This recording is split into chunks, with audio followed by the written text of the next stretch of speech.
Hello student, स्वागत है आपका इस क्लास में जिसमें आप पढ़ने वाले हैं क्लास 5 की संस्कृत की टेक्स्ट बुक यानी संस्कृत की किताब, जिसका चैप्टर पढ़ेंगे आज षष्ठ पाठ अर्थात छठवां पाठ। इससे पहले कि हमने आपको 1 से लेकर 5 तक पाठ इसके पढ़ा दिए, उनकी लिंक भी हम आपको इस वीडियो के डिस्क्रिप्शन बॉक्स में दे देंगे। अगर आपने उनको नहीं देखा या देखना चाहते हैं तो वहाँ से आप सर्च करके देख सकते हैं।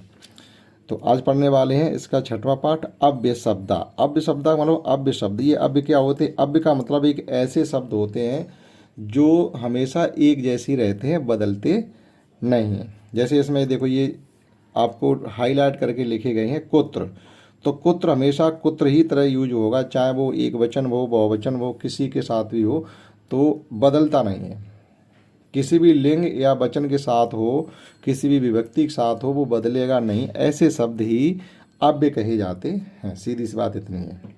तो कुछ इसमें अव्य शब्द दिए गए होंगे, देखते हैं उनमें क्या क्या दिए गए।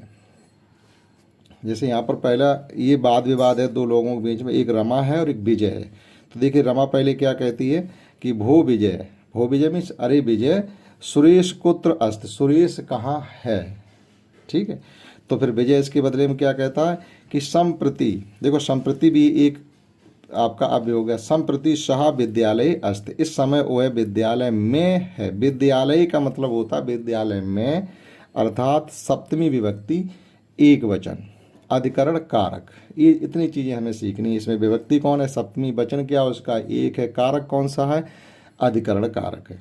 तो विद्यालय में। अब रमा क्या कहती है उससे कि सह कदा विद्यालय में गच्छत। अब देखो, यहाँ विद्यालय था और यहाँ विद्यालय आ गया, तो सह कदा, देखो कदा शब्द भी है हमारा अव्यय है। तो सह कदा विद्यालय में गच्छत, वह विद्यालय कब जाता है। अब यहाँ केवल विद्यालय का नाम नहीं, ये कहा विद्यालय को, ना ये कहता विद्यालय में, ना ये कहा विद्यालय से। वह विद्यालय कब जाता है बस। तो विद्यालय में गच्छत यानी ये आपकी रहेगी प्रथम विभक्ति एक वचन, विद्यालय में गच्छत। इसके बदले में फिर विजय क्या कहता कि शह प्रातः। देखो, ये प्रातः शब्द भी हमेशा इसी फॉर्म में लगेगा, तो ये भी एक अव्यय है। शह प्रातः काले विद्यालय में गच्छत। अब देखो, यहाँ काले लिखा हुआ है, काले क्यों लिखा हुआ है, तो प्रातः काल में, प्रातः कालिक मतलब प्रातः काल में, सुबह में, ये भी सप्तमी विभक्ति एक वचन है। विद्यालय गच्छत, वह सुबह में विद्यालय यानी सुबह विद्यालय जाता, लेकिन विभक्ति सप्तमी विभक्ति एक वचन होगी, अधिकरण कारक होगा। फिर रमा क्या कहती है, किम सा ध्यानेन पठत। किम मिस क्या, सह मिस वह, ध्यानेन मिस ध्यान से, क्या वह ध्यान से पढ़ता है। अब यहाँ ध्यान से आ गया, कर्ता ने कर्म को करण से, यहाँ तृतीय विभक्ति एक वचन होगी क्यों, यहाँ से आ रहा है। ठीक है। तो क्या वह ध्यान से पढ़ता है। तो फिर विजय क्या कहता है, आम हाँ। आम मीन्स होता संस्कृत में हाँ, जैसे हम लोग हिंदी में हाँ बोलते हैं, इंग्लिश में यस बोलते हैं, संस्कृत में आम बोलेंगे, आम। तत्र सा सदा ध्यानेन पठत। तत्र मीन्स वो है, शा तत्र मीन्स वहाँ, सा मीन्स वो है, सदा मीन्स हमेशा, ध्यानेन पठत ध्यान से पढ़ता है। तो ये सदा जो शब्द था ये था अव्यय। रमा किम तत्र सा संस्कृतम अप पठत। और ये अप शब्द देखो आया, इसको भी हाईलाइट किया गया है। तो अप भी हमारा अव्यय है, ये भी हमेशा ऐसे ही प्रयोग होगा। तो क्या वह वहाँ संस्कृतम अप पठत, अप मीन्स होता भी, क्या वह वहाँ संस्कृत भी पढ़ता है, क्या वह वहाँ संस्कृत भी पढ़ता है। विजय क्या कहता, आम हाँ। शह संस्कृतम अप पठत, वह संस्कृत भी पढ़ता है। फिर रमा क्या कहती है, शह कत वादने गृहम आगच्छत। देखो, ये कत आ गया, कत मीन्स कितने, ये भी एक अव्यय शब्द है। तो सह कत वादने गृहम आगच्छत, वह कितने बजे घर आ जाता है। सह कत वादने गृहम आगच्छत, वह कितने बजे घर आ जाता है। तो इस पर विजय क्या कहता है, शाह सायकाले। देखो, यहाँ सायकाले लिख दिया, तो साय शब्द जो है वो हमारा अव्यय है, और सायकाले ये सप्तमी व्यक्ति एक वचन। वह शाम में पंचवादने गृहम आगच्छत, वह शाम को 5 बजे घर आ जाता है, यानी शाम में 5 बजे घर आ जाता है। तो इसमें जो आपके अव्यय थे वो ये शब्द अव्यय थे। एक साय था, एक कत था, अप ये सदा, और ये तत्र, और प्रातः, कदा, संप्रति, और ये कुत्र। इतने शब्द जो इसमें थे, जो हाईलाइट किए गए थे, ये अव्यय थे। ठीक, तो इनकी जानकारी हमें होनी चाहिए। आगे चल के आपसे ये केवल अब ही लिखवा लेंगे, कुछ अब भी लिखिएगा। अब देखिएगा इसकी एक्सरसाइज। तो पहले वर्ड मीनिंग मीन्स है कुछ इसमें। कुत्र मीन्स कहाँ, संप्रति मीन्स इस समय, कदा कब, प्रातः सुबह, किम क्या, सदा हमेशा, अप भी, ये संस्कृत के वर्ड मीनिंग थे। अब देखिएगा उचित अव्य पदान चित्वा वाक्यान पूर्यत। अब देखो ये सदा, संप्रति, अप, कत, ये अब दिए गए, इन्हीं को इसमें हमें भरना है। ठीक, तो देखिएगा बादने गृहम आगच्छत, तो कितने बजे वह घर आता, तो हमने इसमें भरा है कत। कत सह कत वादने गृहम आगच्छत, तो कितने बजे घर आता है। सह सदा ध्यानेन पठत, वह सदा ध्यान से पढ़ता है, तो सदा भरा। स संस्कृतम अप पठत, वह संस्कृत भी पढ़ता है। और संप्रति सा विद्यालय अस्त, इस समय वह विद्यालय में है। ठीक, अगला क्वेश्चन है इसमें, यथोचितम मेलियत, यानी सही की आप इससे मिलान करिएगा। जैसे एकदा मीन्स होता है एक बार, तो इसके मिलान आप इससे करेंगे। सदा मीन्स होता है हमेशा, ऑलवेज। कदा मीन्स होता है कब। संप्रति मीन्स इस समय। और कुत्र मीन्स कहाँ। इस प्रकार से इनकी मैचिंग कर सकते हैं। अगला क्वेश्चन है, यहाँ पर हमें इन प्रश्नों के उत्तर लिखने हैं कि प्रश्नानाम उत्तराण लिखत, यानी आपको आंसर लिखना। यहाँ पर ये नहीं कहा गया कि एक शब्द में लिखना। तो प्रातः काले सुरेश कुत्र गच्छत, सुबह में सुरेश कहाँ जाता है, तो उसका जवाब में लिखना है प्रातः काले सुरेश विद्यालयम गच्छत। देखो सब कुछ लिखा हुआ हमने।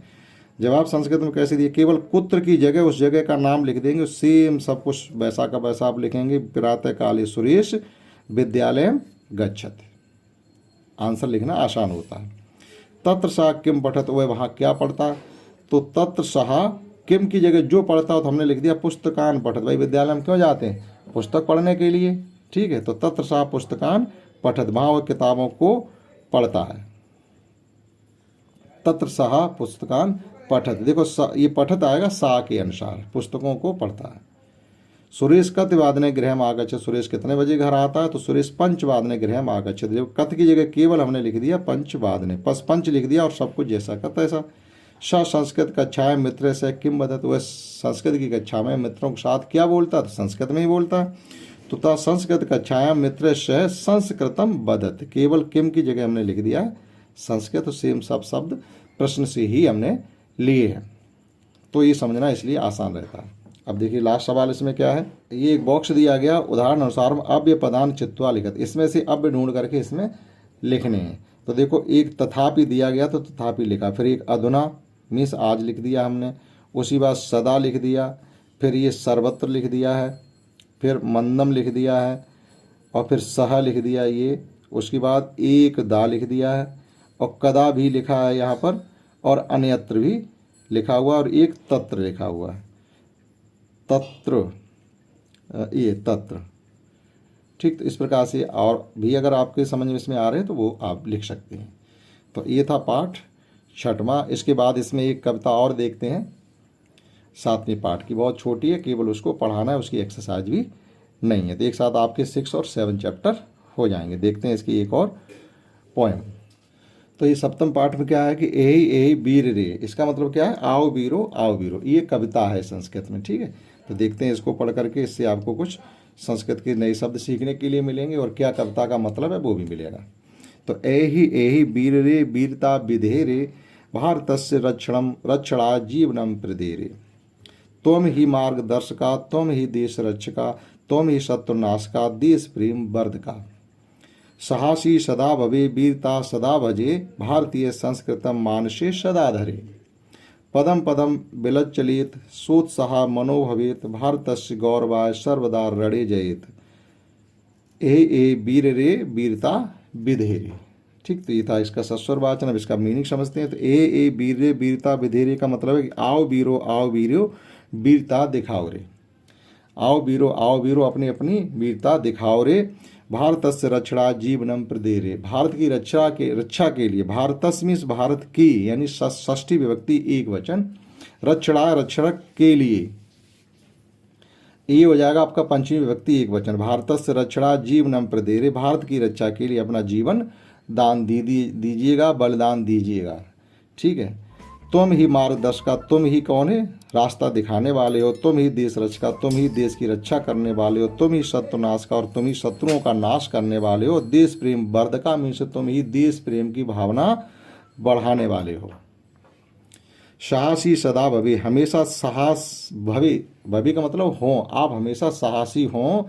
वीरता सदा भजे, और हमेशा वीरता का भजन करें, वीरता को भजें। भारतीय संस्कृति, भारतीय संस्कृति मान से सदा धरियो, भारतीय यहाँ संस्कृति है यानी भारतीय संस्कृति को हमेशा मन में धारण करे रहें और उसे बचाने के लिए प्रयत्न करते रहें। पदम पदम मिलत चलित, यानी पद से पद, कदम से कदम मिलाई चल। इसका मतलब क्या, पदम पदम मिलत चलित, कदम से कदम मिलाए चलो। सोत्साह मनोभवित, और मनों में उत्साह की भावना जगाते चलो। भारतस्य गौरव, भारत की आन मान शान के लिए सर्वदा रणे जयित की मीन्स हमेशा रण में विजयी हों। भारत की आन मान शान या भारत की गौरव की रक्षा के लिए हमेशा आप रण में विजयी हों। ए वीर रे वीरता विदेरे, आओ वीरो वीरता दिखाओ वीरो। तो इस प्रकार से इस कविता का ये मीनिंग था। ठीक, लक्ष्मीकांत जंबोकर इन्होंने ये कविता लिखी है। इसकी एक्सरसाइज नहीं है, कुछ वर्ड मीनिंग है। ठीक, तो वो हमने आपको इसमें बता दिए थे। इस क्लास में इतना ही। That's all. जय हिंद, जय भारत।